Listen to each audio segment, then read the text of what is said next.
The original federal freedom of religions, freedom from whatever, was signed by Bill Clinton.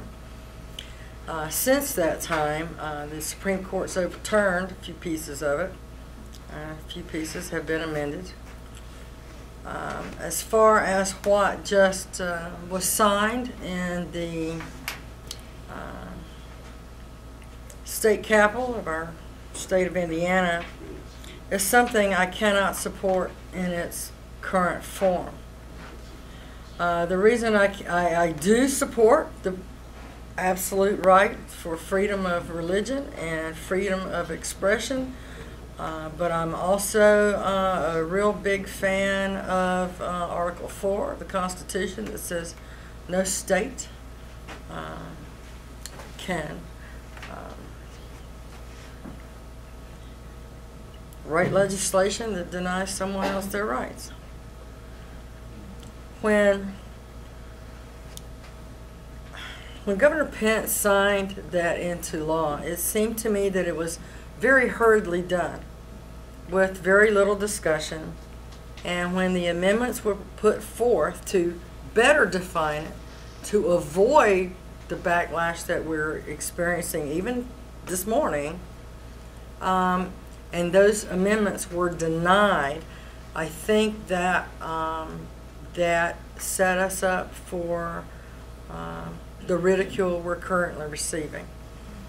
I believe that any business owner has a right in their home, in their church, in their community to express themselves by faith. But when they are an employer and their employees do not share that faith, when a business owner turns away a customer based on their personal faith, that not only affects the business's bottom line, because now they don't have that business, it affects every employee, and I'll say, like, for instance, in a restaurant business. Every employee that counts on the wages and the tips that they would get from whatever customers, from the waitresses aren't interested in who you sleep with or if you attend church or not. They just want to provide you a good service, and hopefully in exchange for a tip when you leave. I think that freedom of religion is established well in our Constitution, and just being a good human being would be a better guide. I don't think this is going to turn out the way Governor Pence says it was intended, because we've already witnessed 2 instances where the law's not even in effect yet, but business owners are boldly refusing service already. And I don't support it in its current form. I think, like many laws that come from the state legislature, and particularly from frankly, a Republican supermajority in the state legislature, this bill is misnamed. I don't think its intent is what it's called. I don't think it's either religious or that it represents freedom, as I understand those words at least. I think this is a bill that is a thinly disguised attempt to discriminate against people whose lifestyles one may agree with or disagree with. And I think we have to be very, very careful about that. I think we have a right, based upon our faith beliefs, based upon our personal beliefs, to disagree with someone's lifestyle, someone who believes different things that we do. I think we have to be very, very careful and stand strong against laws that discriminate against those people who might be the same or different than we are. And I think that that's exactly what this bill does. And one of the reasons for that is because I think if we are going to pass a bill as a state that discriminates against one group of people, I think this is a very poorly written bill, because I think it opens the door to discrimination against people for all different kinds of reasons. Race, lifestyle, religion, etc., etc. if I have to err, I'm going to err on the side of protection of people's rights, on protection of respect for other people. I may not understand where they're coming from with things, but I will stand with them in their right to live the way that they want to live, unless they're doing harm to others. One more quick word about this. The Indianapolis City Council has taken a stand against this bill. It's yet to be seen whether they have power to do anything about it with a state bill. I think the Fort Wayne City Council needs to take a strong stand against this as well. And to me, this gets into a very important area. Even when the City Council, whose core functions are to pass the laws of the city and to look at budget items, even when that City Council does not have the power to enact or overturn state law, they still need to be taking stands on issues that are important to human beings of this community. Well, I'm probably the only Republican you're going to ever hear say this, but I've read the bill, and I've read the apologist explanation of the bill, and it would have been more aptly named the Right for Businesses to Discriminate Act.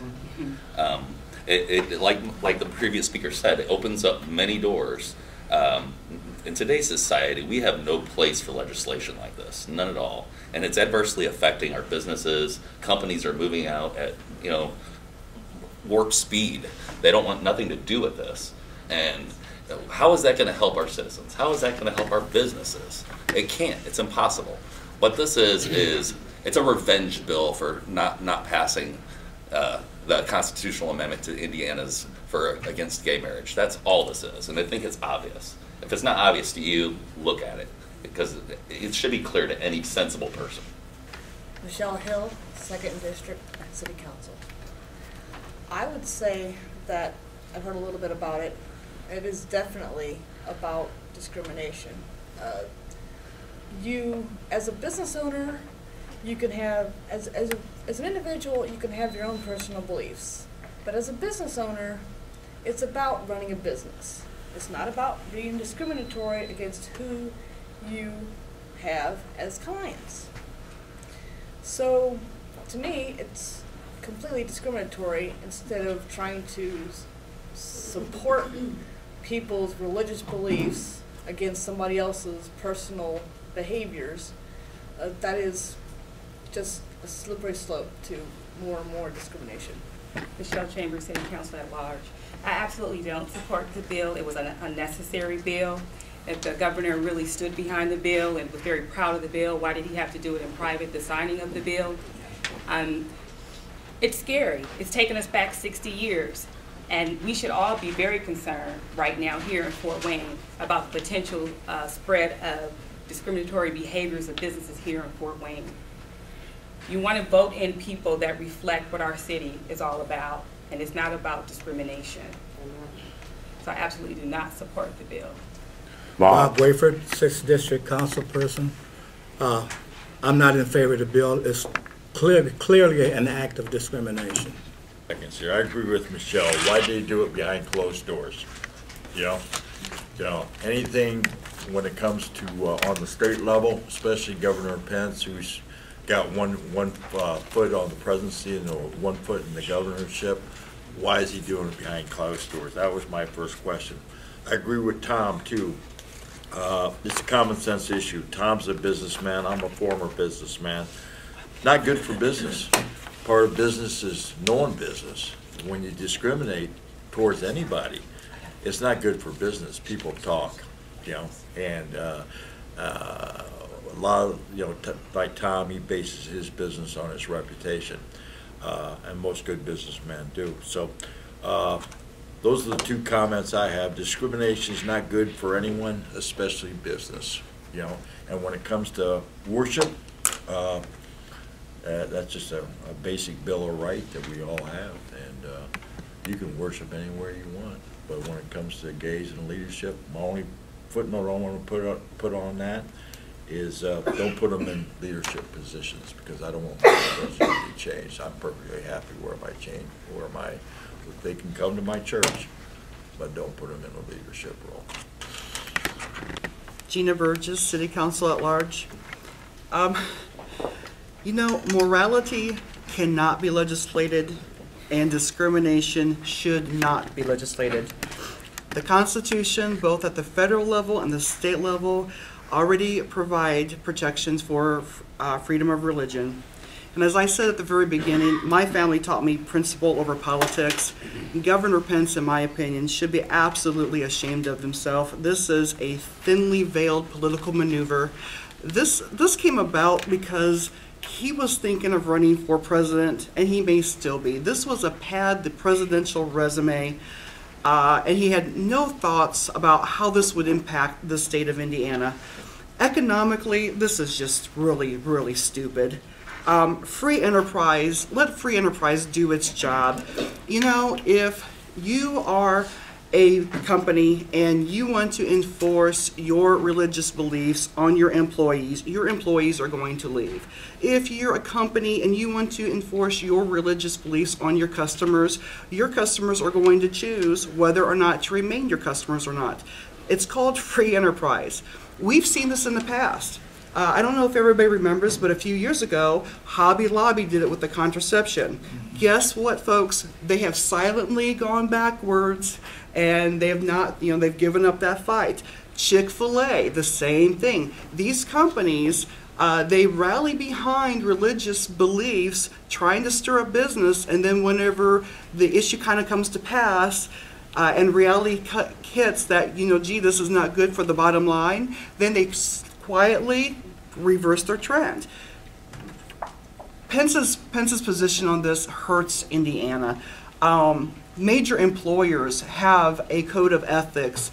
Most of them have these employee handbooks. If anybody here works for GM or Dana or Parkview or any of these companies, any of these bigger companies, you're going to see in the handbook where it says, do not discriminate based on X, Y, and Z. And X, Y, and Z nowadays, folks, includes things like sexual orientation. It includes things like same-sex marriage. Pence is clearly, this was a political maneuver, and clearly there's this disconnect. There's this disconnect between what is good for Pence and what is good for Indiana and what is good for the citizens of Indiana. So I'm totally opposed to this, and further, I would call Pence out and say, hey, you should be ashamed of yourself.